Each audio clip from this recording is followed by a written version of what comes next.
Shalom. Kita memasuki tahun yang baru. Kita betul-betul harus tahu waktu sudah amat singkat. Tuhan itu punya program, dan kita itu diprogramkan untuk benar-benar mengalami hari yang sangat luar biasa, yang mulia. Ya, saya harap saudara setelah pulang coba baca kitab Rut pasal 1, 2, 3, 4. Kalau perlu diulang-ulang. Ya. Kenapa? Karena kitab Rut ini menggambarkan orang yang non-Yahudi Israel ya bisa masuk dalam perjanjian Israel. Sudah lihat negara Israel itu kecil, tapi oleh karena dipilih Tuhan tetap dijaga, dilindungi. Ya, kata Israel berarti Allah itu menang, Allah yang akan fight. Jadi kalau engkau menjadi orang yang masuk dalam kelompok yang disebut orang pilihan Tuhan, maka Allah yang berperang dalam hidupmu mengatasi semua masalah. Itu dahsyat. Ya. Kitab Rut pasal 1 bercerita tentang yaitu ketekunan. Ya, iman. Konsisten, persisten, artinya ngotot iman itu. Nah, ini mesti kita punyai. Nanti saudara baca di rumah ya. Bagaimana satu keluarga, 4 orang, Elimelek, Naomi, 2 anaknya, Maklon, Kilion, pindah oleh karena kelaparan ke negeri Moab. Ternyata tinggal seorang saja, semua mati. Naomi. Tapi pasal 1 ini bercerita tentang seorang yang bernama Naomi yang punya iman yang ngotot yang luar biasa. Ya, dia mau pulang ke Israel sendirian. Mantu-mantunya disuruh pulang. Ya, setelah disuruh pulang 3 kali, mantu yang satu pulang. Tapi mantu yang satu berkata, no, aku mau ikut kamu. Nah, pasal 2 bercerita tentang mantu ini, Rut, dia bekerja dalam ladang. Nah, kita anak-anak Tuhan juga mesti begitu. Pertama, punya iman yang kokoh. Kedua, kita mesti terlibat dalam pelayanan di gereja Tuhan. Yang belum pelayanan, coba ikuti pelayanan. Saudara masuk komsel, saudara melayani sekolah minggu, saudara menjadi pendoa, dan macam-macam pelayanan. Coba ikuti seperti Rut dengan setia. Nah, nanti ada waktunya. Nah, ini pasal yang ketiga. Bicara Rut masuk dalam waktu pengirikan. Karena itu saya tulis di situ, ke tempat pengirikan. Sudah tahu pada zaman dulu nggak ada huler, nggak ada mesin untuk saudaraku memisahkan gandum dari sekamnya. Caranya bagaimana? Caranya seperti itu. Disabit lalu diinjak-injak oleh lembu. Ya, supaya pecah. Ya, sekam-sekam itu minggir. Setelah itu cari hawa ada angin lalu dinaikkan, diskop, shut.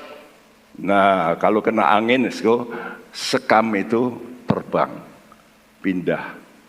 Ya, nah nanti yang bobot turun. Nah, kita bicara ini, ya, dan ini seperti gambaran. Tahun ini saya memberikan tema transform. Artinya kita itu seperti kupu-kupu, dari ulat menjadi kupu-kupu. Bagaimana bisa? Ada satu rahasia aneh. Ulat itu perusak pohon. Betul? Siapa yang senang ulat? Kalau kelihatan ulat, matikan. Ya, tapi begitu dia berubah, total berubah. Makanannya berubah, sifatnya berubah. Yang tadinya cuma ya melata, menggeremet gitu, sekarang dia bisa terbang. Dan warnanya begitu indah. Nah, saya tuliskan saat ulat berada dalam kepompong, itu dipisahkan dari hal-hal di luar. Dia mesti berada di situ sampai 3 minggu, lalu pecah. Dan waktu pecah, lalu kelihatanlah kupu-kupu itu. Jadi Tuhan itu memberikan kita gambaran bahwa ada transformasi. Transformasi bukan reformasi. Kalau reform itu bentuknya lain. Pohon dipotong-potong jadi meja. Tapi tetap bahannya kayu. Betul? Tapi yang disebut transformasi artinya seluruhnya berubah. Esensinya berubah. Nah, kita anak Tuhan mesti begitu. Kita mendengarkan firman Tuhan, lalu kehidupan kita ini bisa berubah. Pikiran kita berubah, cita-cita kita berubah. Pekerjaan kita yang mungkin dulu tidak benar bisa berubah. Nah, saya tuliskan judul khotbah ini, rahasia ini besar. Ya.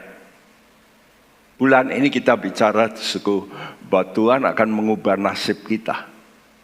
Jadi nasib kita ini bisa diubah. Dengan apa? Dengan persekutuan dengan Tuhan. Ya, dalam surat Efesus 5 ayat 32 dikatakan, rahasia ini besar, tetapi yang aku maksudkan ialah hubungan Kristus dan jemaat. Rahasia ini besar. Apa rahasia ini besar? Hubungan Kristus dengan jemaat. Saudara tahu, jangan sudah pikir hari-hari ini terus berjalan begini. Satu waktu nanti Tuhan akan datang dan tubuh kita ini akan diubah oleh Tuhan.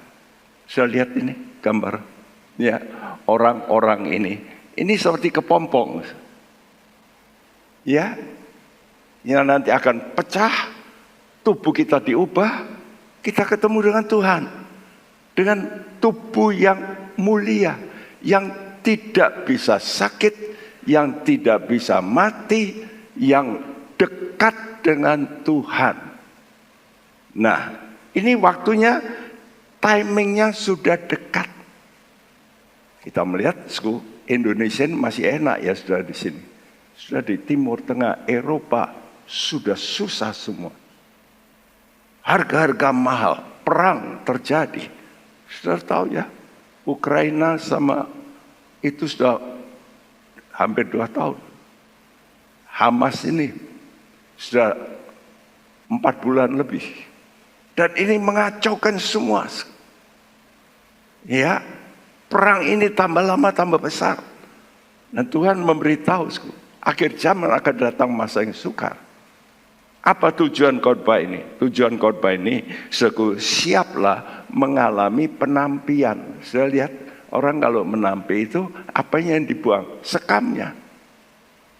Jadi dalam hidup ini banyak sekam-sekam. Ya, orang Jawa bilang yang bocah-bocah itu loh. Setelah gitu aja kok dipersoalkan, bocah lah. Nggak ada gunanya. Ya. Jadi ada hal-hal yang tidak berguna itu malah sekarang banyak orang justru ke situ. Misalnya saudara nonton terus di gadget yang cerita ini, cerita itu, hoax ini, hoax itu, saudara baca, berguna enggak untuk hidupmu? Enggak ada gunanya. Saya debat-debat capres saya enggak mau dengar. Enggak ada gunanya. Tunggu aja yang menang siapa. Ya. Waktu kita untuk lihat itu, ngapain gitu. Ya, saudaraku, siap sedia menghadapi penampian. Saudaraku, karena Tuhan nanti akan pilih orang yang betul-betul cinta Tuhan. Yang betul-betul tunduk pada firman Tuhan. Nah, untuk ini kita belajar kitab Rut pasal 3. Saya harap saudara sampai ke rumah bacalah. Kalau Anda nggak baca, saudara nggak bisa masuk. Ya, firman Tuhan itu nggak bisa ingat. Ya, dan ingat-ingat ini dahsyat, karena firman Tuhan itu Allah. Jadi kalau saudara mau mengingat-ingat, Allah mulai bekerja dalam hidupmu, menjadi pribadi yang menguasai dirimu. Pikiranmu jadi pikiran Allah. Ya, konsepmu konsep Allah. Sifatmu sifat Allah. Kenapa? Karena engkau memasukkan pikiran Tuhan dalam pikiranmu. Nah, yang pertama apa? Yang pertama, saudara mesti mempunyai iman yang teguh saat pengirikan. Karena dalam diri kita ini Tuhan mau pisahkan hal-hal yang enggak berguna dalam dirimu, itu mau dipisahkan oleh Tuhan. Ya. Nah, dalam pesan daripada Tuhan kepada pengganti Musa, yaitu Yosua, Tuhan berkata, kuatkan dan teguhkan hatimu. Kenapa? Karena kamu akan menghadapi perang. Sudah lihat sekarang ini di dunia terjadi peperangan. Kita pemilu ini masih ada buntutnya, ya. Mau demo, mau ini, jadi kita ini mesti tetap siaga dalam doa untuk Indonesia. Jangan saya pikir sudah beres semuanya. Ya, tentu ada yang tidak bisa terima dan sebagainya. Nanti dalam pemerintahan ini itu, mari kita berdoa. Ya, kita menghadapi tembok. Namanya tembok itu. Dalam hidupmu ada tembok yang kadang-kadang sudah berkata, aku nggak bisa. Notok, kebentur. Ya. Nah, jadi seperti orang Israel harus menghadapi tembok Yeriko yang double. Sehingga ada rumah di atas tembok. Seringkali kalau sudah baca, aneh rumah di atas tembok. Ya, karena temboknya double. Dan satu tembok itu 12 kaki, 3,6 meter. Tembok 3,6 meter double. Karena itu bisa dibuat rumah di atas. Dan di situ rumahnya Rahab. Nah, dalam hidup kita juga ada tembok-tembok. Tembok yang paling mengganggu, saudara, pikiranmu. Ya, kalau saudara menghadapi seorang anak, saudara omongi dia, tidak mau. Kenapa? Ada tembok. Ya, sampai seorang Amerika saya lihat, karena anaknya ini terus main gadget, gadgetnya dikumpuli, ditaruh tempat jauh, anaknya suruh berdiri, dia ambil senapan ditembak itu. Gadgetnya dor. Habis ditembaki, setelah selesai, anaknya ngobrak-ngabrik rumah daripada ibunya. Balas. Itu yang terjadi. Kenapa? Karena ada tembok. Kenapa? Karena itu sudah jadi habit. Diulang-ulangi, terus jadi kekuatan yang nggak bisa diubah.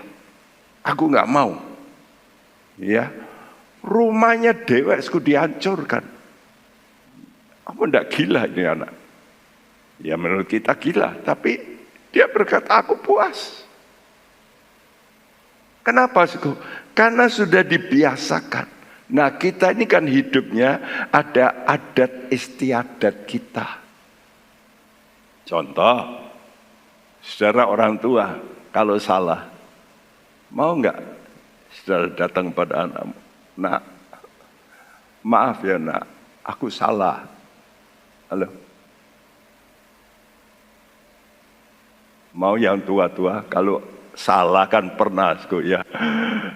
Saya masih ingat, tapi saya sudah ampuni orang itu. Kenapa, Suku? Ini seorang hamba Tuhan ya, Suku. Mama saya memberikan makanan dan saya disuruh ngirim. Waktu saya ngirim, Suku, anjingnya herder, ya karena gonggong. So, saya itu getak, yang orang Jawa bilang getak itu, supaya lari gitu. Makin begini, makin wah. Nah, saya nggak tahu kalau hari itu istrinya baru melahirkan anak. Orangnya keluar marahi saya. Kamu tadi melempar. Saya bilang tidak. Melempar. Tidak. Anak. Sudah. Makanannya diterima. Saudaraku, saya pulang. Selesai. Datang ke rumah saya. Tidak terima dia. Dia ngomong sama mama saya. Anakmu ini gini. Mama oke. Ambil sapu ini untuk bersih-bersih itu. Saya wajar di hadapan. Itu pikiran ini jadi tembok. Waduh. Saya tidak melakukan. Nah, kalau saya enggak percaya Tuhan Yesus, saya nggak bisa ngampuni. Benar? Ini jadi penghalang terus. Ya. Apalagi nggak minta maaf. Saya nggak salah. Nah, kita anak-anak Tuhan kadang-kadang sukar ya. Melawan adat yang sudah jadi tembok kebiasaan kita. Nah, di dalam Rut pasal 2, Rut ini bekerja di satu ladang karena dia ini orang janda. Ya, saudaraku, lalu disuruh mertuanya Naomi tadi untuk pergi ya cari makan. Ketemulah di satu ladang dari orang kaya. Kebetulan Alkitab mengatakan kebetulan. Ingatku, dalam Tuhan tidak ada kata kebetulan. Percaya saudara? Tuhan berkata begini, ya, Tuhan menetapkan langkah-langkah orang yang hidupnya berkenan. Anda percaya itu? Kalau sudah berkenan sama Tuhan, Tuhan nanti akan programkan ke sini. Seperti yang saya alami. Kenapa saya bisa ke Semarang? Ya saya nggak tahu. Saya dulu nggak senang Semarang. Terus terang. Ya, saya orang Surabaya, tanya orang Surabaya, seneng nggak? Dulu ya. Sekarang suka ke Semarang, kuliner. Tapi kalau dulu menjadi orang Semarang, nggak mau. Karena orang Semarang itu dulu ya, hitung-hitungannya kenceng. Apalagi yang dekat Semarang. Pantura itu kan terkenal. Orang-orang Jawa Barat, Jawa Timur, kalau sudah ngerasa nih orang kota-kota di Jawa Tengah ini, waduh medite orang karuan. Tapi sekarang Semarang sudah berubah. Kenapa? Karena banyak yang percaya Yesus. Itu, saudaraku. Jadi dalam hidup kita ini, ada tembok-tembok, ya, adat istiadat. Nah, coba kita melihat dalam Rut pasal 2, pemilik dari ini, tempat, ya, sawah ini yang besar sekali, itu namanya Boas. Waktu orang ini, yaitu Rut ini, mantunya Naomi, mengambil ceceran-ceceran, dia izinkan. Karena memang itu menurut Alkitab. Alkitab menuliskan, Hei orang-orang kaya, kalau kamu mempunyai ladang, lalu kamu tuai, lalu ada yang tercecer, kamu jangan ambil. Yang tercecer itu dibiarkan supaya diambil oleh orang miskin. Itu peraturan. Coba sekarang sudah lihat. Kalau orang nebas pohon, disikat habis enggak? Habis sampai bersih. Zaman dulu enggak boleh begitu. Ya. Kalau yang sisa-sisa yang masih hijau-hijau ditinggal untuk orang miskin. Tapi sekarang enggak. Ini peraturan dalam Alkitab. Ya. Saudaraku, dan sekarang setelah kerja di situ, Boas pemilik daripada ladang ini berkata, Ruth, kamu tinggal di sini aja. Ya, dengan setia. Ambil aja ceceran-ceceran itu. Ya, dan dia lakukan itu. Ya. Mari kita mau baca sekarang, tolong dibacakan ini, sangat bagus. Dan perhatikan pembacaan ini.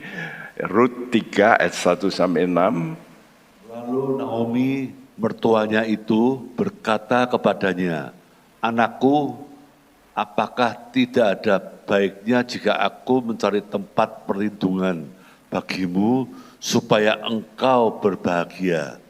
Maka sekarang bukankah Boas yang pengerjanya perempuan telah kau temani itu adalah sanak kita? Dia pada malam ini menapi jelai di tempat pengirikan.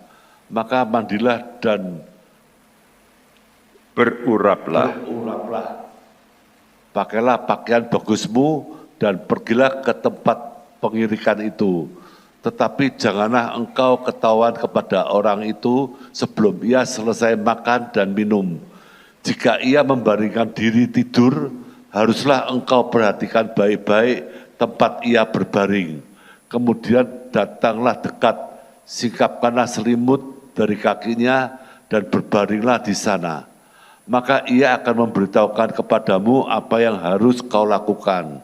Lalu kata Rut kepadanya, segala yang engkau katakan itu akan kulakukan. Sesudah itu pergilah ia ke tempat pengirikan dan dilakukannya tepat seperti yang diperintahkan mertuanya kepadanya. Nah, coba saudara bayangkan. Kalau saudara sebagai seorang wanita yang terhormat dan memang dihormati oleh Boas saat itu, kamu orang baik. Kenapa? Waktu kamu disuruh pulang oleh mertuamu, kamu enggak mau. Mertuamu miskin, engkau tetap mau mendampingi. Ini perjalanan luar negeri, jalan kaki. Bayangin. Naomi berkata, Rut pulang, lihat itu, iparmu sudah pulang, supaya bisa nikah lagi. Kamu pulanglah. Rut berkata, no, aku mau menyertai mama. Bangsa mama, bangsaku. Allahnya mama, Allahku. Jadi dia sudah meninggalkan bangsanya. Dia mau pakai bangsa Israel. Nah ini, saudara mesti mempunyai hati, saya mau menjadi bangsa Israel rohani ya, bukan menjadi saudara lalu harus perlu ke Israel, lalu naturalisasi, bukan. Tapi jiwamu itu loh, jiwa Israel, seperti yang ditulis di Alkitab, Israel itu bukan hanya soal bangsa ya naturalisasi, bukan. Tapi keyakinan seperti Abraham. Dari Abraham ini muncul Israel. Kamu mesti punya iman Abraham. Ya. Nah, oleh ketekatan itu sekarang diberitahu oleh Naomi ya. Bantuku, ini waktunya di mana terjadi pengirikan. Yang punya ladang itu ternyata yang kamu bilang kebetulan, itu ternyata sanak keluarga kita. Nah sekarang kamu pergi ke tempat pengirikan, kamu mandi, berurap, pakai minyak wangi, pakai pakaian bagus, pergi ke tempat pengirikan. Dan perhatikan tempat dia berbaring. Dan kamu pelan-pelan ke sana, jangan ketahuan orang. Saudara pikir gimana kalau saudara sebagai perempuan yang terhormat disuruh begitu? Kira-kira gimana? Mama ini ngisin-ngisini aku. Oh gitu Toma. Apalagi orang itu tidur, saya disuruh tidur di bawahnya, ya. Gimana mama ini? Tapi apa yang dikatakan Rut? Segala yang engkau katakan itu akan kulakukan. Kenapa begitu? Ini masalahnya. Kenapa Rut ini, dia seorang wanita yang terhormat, dia tidak mungkin melakukan yang ya kotor gitulah. Apalagi ini tidak ada orang. Ya toh? Nah, dalam Rut pasal 2, Boas, pemilik dari ladang itu memuji ya kelakuan Rut terhadap mama mertua. Bayangin, mama mertua ini mau jalan sendiri, ya, untuk balik ke negerinya.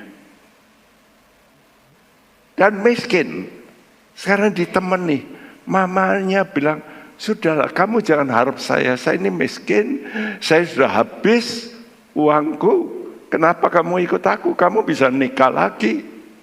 Enggak mah, aku mau jadi bangsamu.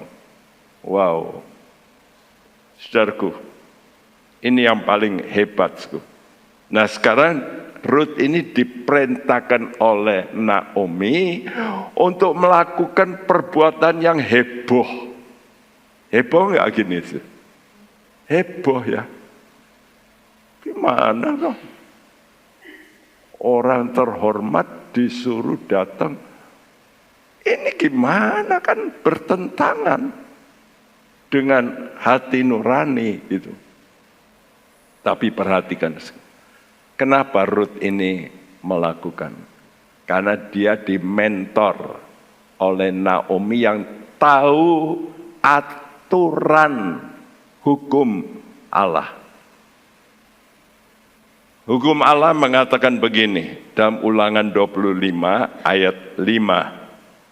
Apabila orang-orang yang bersaudara tinggal bersama-sama dan seorang daripada mereka mati dengan tidak meninggalkan anak laki-laki, maka janganlah istri orang yang mati itu kawin dengan orang di luar lingkungan keluarganya.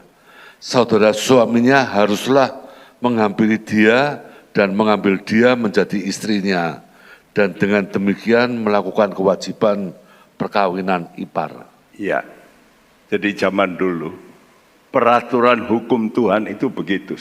Kalau ada suami punya istri, istrinya meninggal, ya, maka suaminya meninggal, maka istri ini harus diambil oleh saudara dari suami untuk meneruskan ya nama suaminya, saya itu loh, supaya nggak hilang.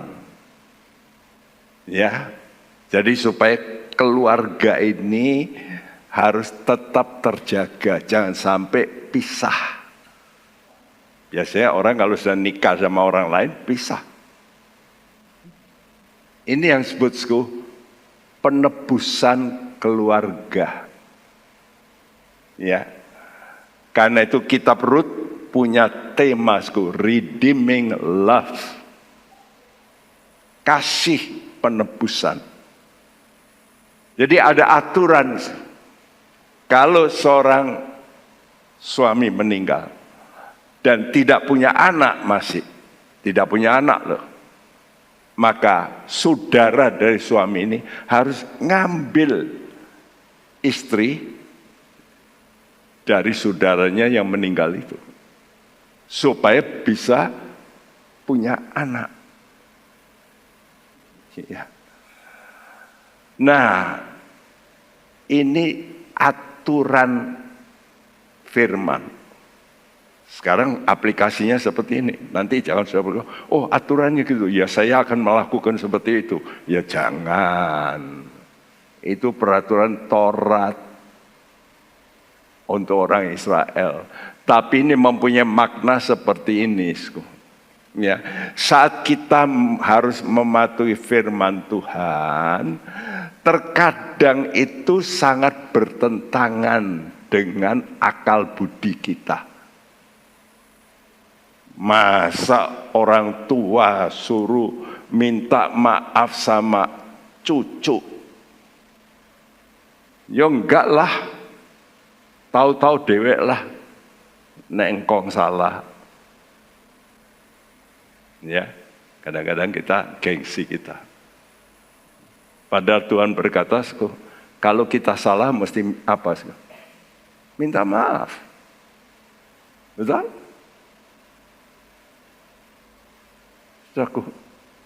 Saya melihat, kita ini sudah melayani ya.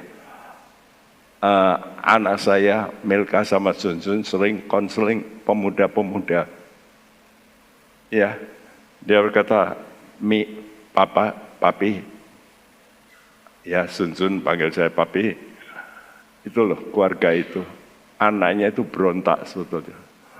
Di gereja, Mami itu kelihatannya api. Tapi di rumah, waduh, anak itu nggak bisa terima, berontak. Ya, kadang-kadang kalau salah, mamanya ngeyel lagi. Anak ini komplain, dia dimaki-maki, padahal mamanya salah. Karena itu orang itu dulu pernah melayani di tempat kita, melarikan diri ya. Kita dulu enggak ngerti, dari Bandung lari ke tempat kita. Ternyata utang-utang sama orang-orang, melarikan diri lagi.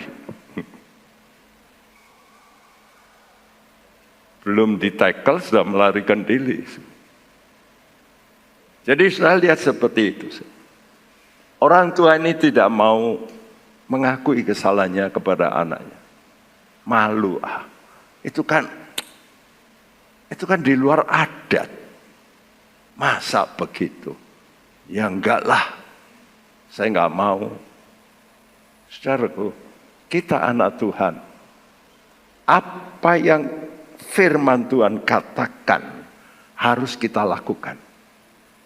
Walaupun bertentangan dengan akal kita. Nangkap ya? Jadi cerita ini mempunyai intisari seperti itu. Disuruh ke tempat ya mendekat lalu minta untuk dilindungi. Jadi ketaatan pada firman itu syarat utama menjadi pengikut Yesus. Jangan pakai perasaanmu. Nah, seringkali kita itu gagal karena perasaan. Suami contohnya yang kaya, ya lalu maki sama istrinya atau tampar istrinya. Ya pikir hak saya. Tapi kalau dia jadi orang Kristen, dia mesti apa? Minta maaf sama istrinya. Istriku tak kasih duit kok. Aku perlu minta maaf. Ora. Boleh? Nggak boleh. Ini contoh-contoh. Jadi kalau kita itu salah, kita itu mesti mengaku. Walaupun posisi kita itu tinggi. Ya. Kita mesti mengaku. Ini kita mesti belajar. Yang Tuhan katakan. Seperti Paulus katakan, hidupku bukannya aku lagi. Jadi jangan sudah merasa aku, isin nanti aku mati. Kristus yang hidup. Artinya firman Tuhan yang harus aku lakukan. Bukan nuruti perasaanku. Ingat ini ya. Ini gak gampang, betul gak? Dan Tuhan mau cari orang yang siap seperti itu. Karena itu yang kedua, kita mesti bersiap pergi ke tempat pengirikan. Seperti Rut ini, dia disuruh, dia lakukan. Walaupun dia tahu bertentangan nih dengan adatnya dulu, adat negaranya. Tapi karena ini adat dalam firman Tuhan, maka dia lakukan. Nah, bagaimana ketundukan kita pada firman Tuhan? Rut 3 ayat 3-6. Maka mandilah dan beruraplah, pakailah pakaian bagusmu dan pergilah ke tempat pengirikan itu. Tetapi janganlah engkau ketahuan kepada orang itu sebelum ia selesai makan dan minum. Sesudah itu pergilah ia ke tempat pengirikan dan dilakukannya lah tepat seperti yang diperintahkan mertuanya kepadanya. Ya, Tuhan Yesus mencari orang-orang yang akan diserupakan seperti mempelai. Jadi kita ini nanti punya hak akan dijadikan sama seperti Yesus. Apa samanya? Sudah nanti bisa bangkit dari kematian. Tubuhmu diubahkan oleh Tuhan seperti Yesus. Dengan syarat kita mesti taat pada Tuhan. Diminta di sini oleh mertuanya, karena ini yang punya otoritas. Dan Rut mau nurut, ini loh, kamu nuruti peraturan firman Tuhan menurut Taurat. Kamu mandi, berurap, pakai minyak wangi. Berurap itu bukan cuma kecerut-kecerut. Berurap itu digosok, ya, berurap. Tubuhnya juga. Zaman dulu kalau istri raja mau jadi istri dari raja itu diurapi 1 tahun. Ya, dilakukan oleh segoyen, dimasukkan rumah lebih dulu yang disebut harem itu. Sebelum ketemu raja. Supaya apa? Tubuhnya ini wangi. Bayangin kalau raja ketemu tubuhnya bau-bau berambang gitu. Ya pasti nggak senang, bau terasi. Tapi baunya wangi tubuhnya ini. Ya, itu namanya berurap. Lalu pakai pakaian bagusmu. Jadi jemaat Tuhan yang ingin ketemu Yesus, saudara nanti mau diangkat oleh Tuhan, ya diubahkan, mengalami transformasi. Saudara harus mengikuti aturan yang disampaikan oleh otoritas rohani.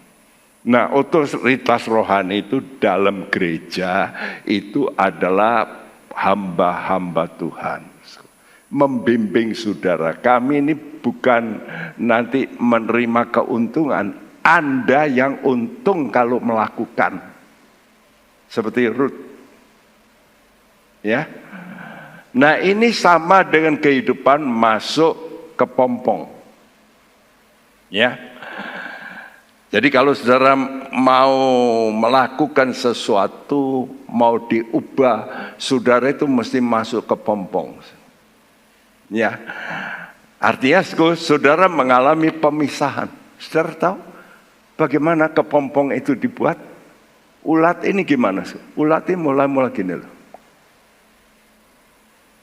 Terus dari mulutnya keluar halus ya, liurnya itu membalut tubuhnya. Terus ya kelihatan lemes. Tapi kalau sudah kena udara lalu jadi keras. Dan dia mesti terus begini baluti tubuhnya. Ini artinya apa? Artinya saudara yang mau masuk ke pompong dalam hidupmu, yang mau berpisah dari yang gak benar, ucapanmu ini loh mesti engkau jaga. Ucapan kita mesti keluar terus janji-janji Tuhan. Bukan jengkel, unek-unek, ngerumpi. Wah sudah, gak bisa sudah jadi anak Tuhan yang nanti akan diangkat Tuhan. Saudara mesti terus ucapkan firman.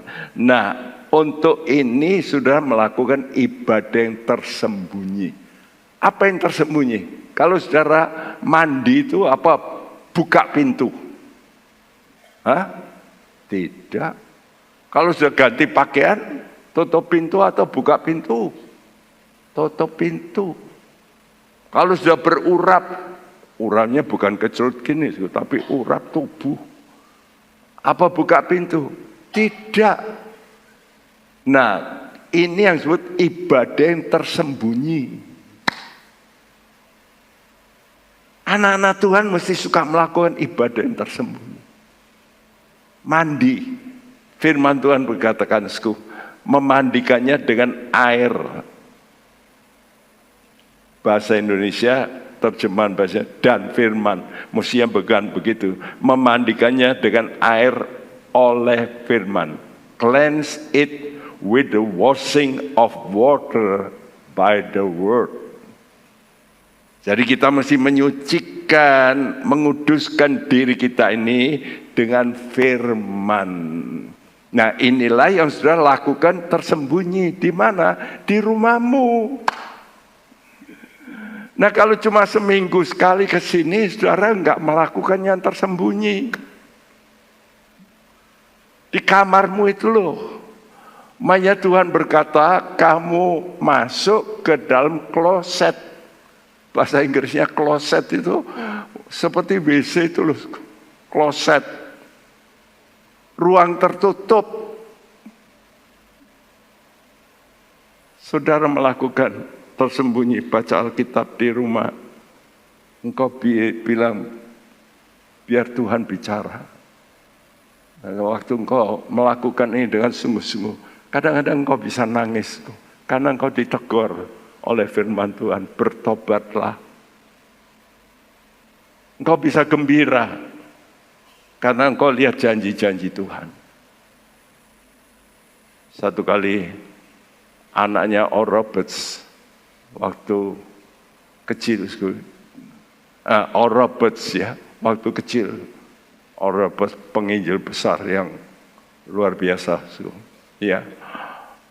Dia lihat papanya baca Alkitab, dia intip papanya. Papanya kadang-kadang berdiri, haleluya, puji Tuhan. Dia lihat, loh, papa kenapa tuh? Nah, papanya sedang baca Alkitab, dia bersukacita dengan janji Tuhan.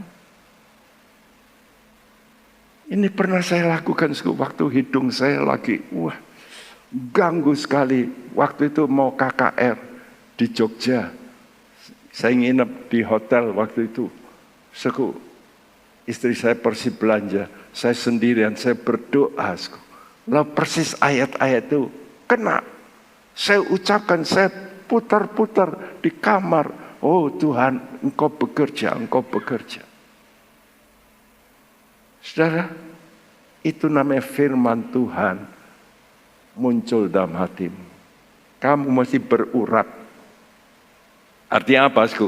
Kita dalam tubuh ini mesti kita persembahkan kepada Roh Kudus. Urapan Roh Kudus, ikuti hidup yang kudus.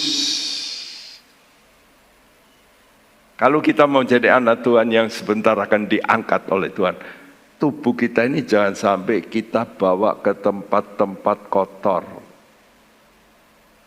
Harus bersih. Ya, anak Tuhan yang sejati enggak akan pergi ke night club, enggak pergi ke tempat karaoke. Ya karaoke kalau di rumah dia enggak apa-apa. Kalau karaoke sekarang di luar mesti ada hostesnya. Jangan ke situ. Ya, saudaraku, pakai pakaian yang bagus. Artinya dipakai, kebenaran itu mesti dipakai. Jadi perbuatanmu. Tidak perlu show.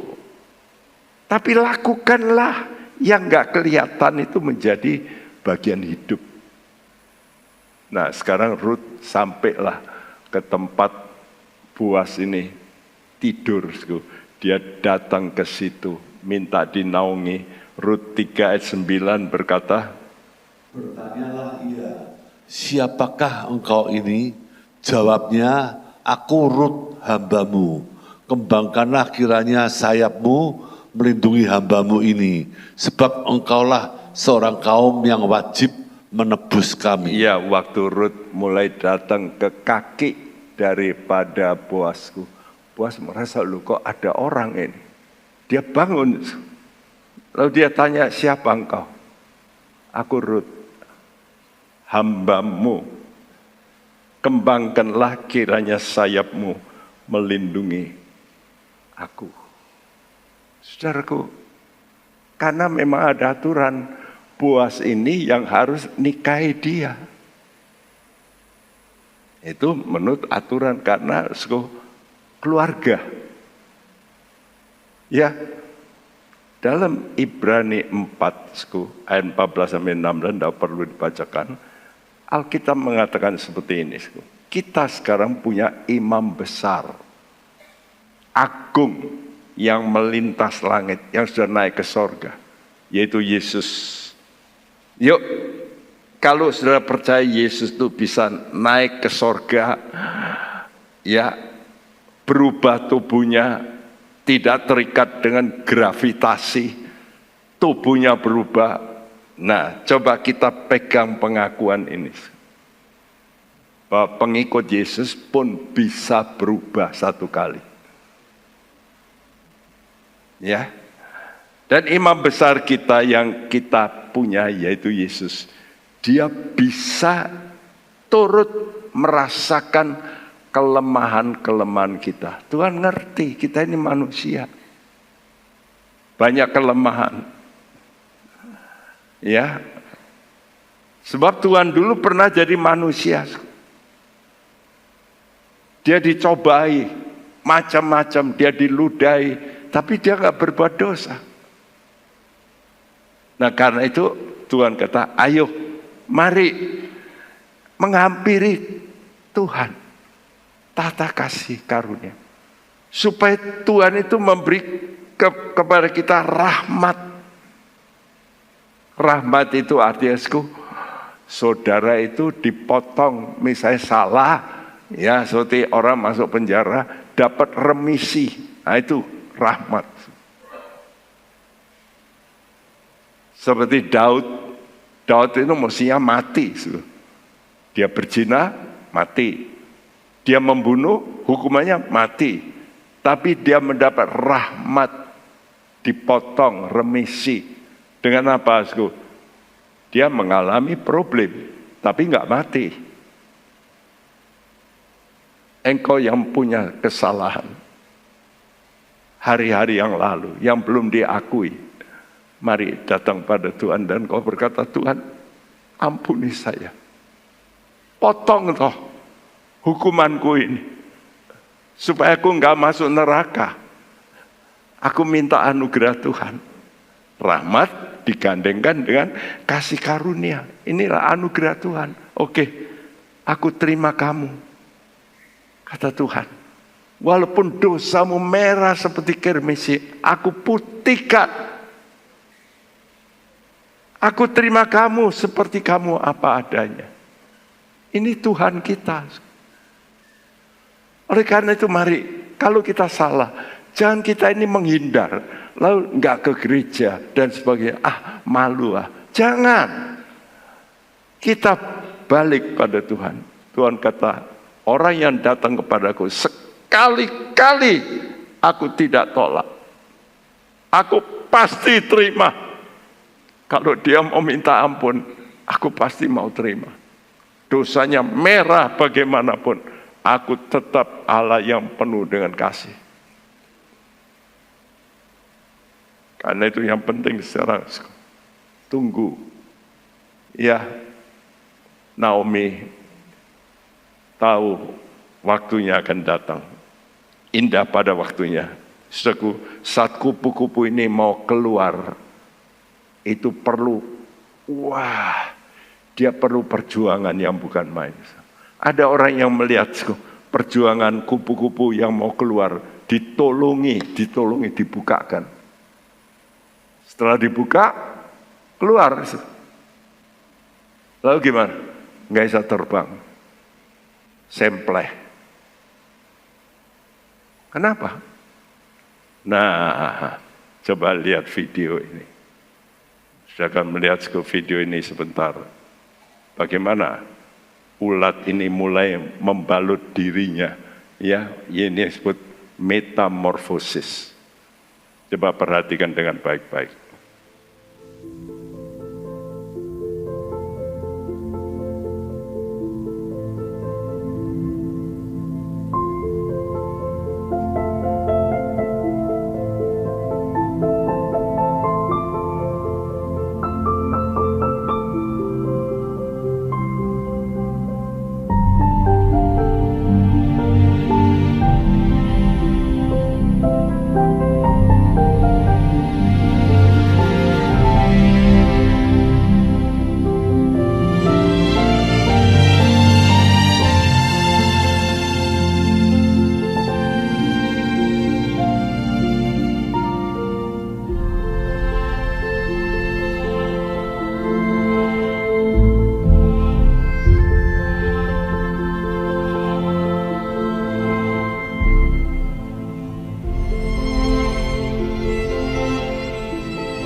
Coba kalau dia ditulungi, dia keluar, tapi sempleh, nggak bisa terbang.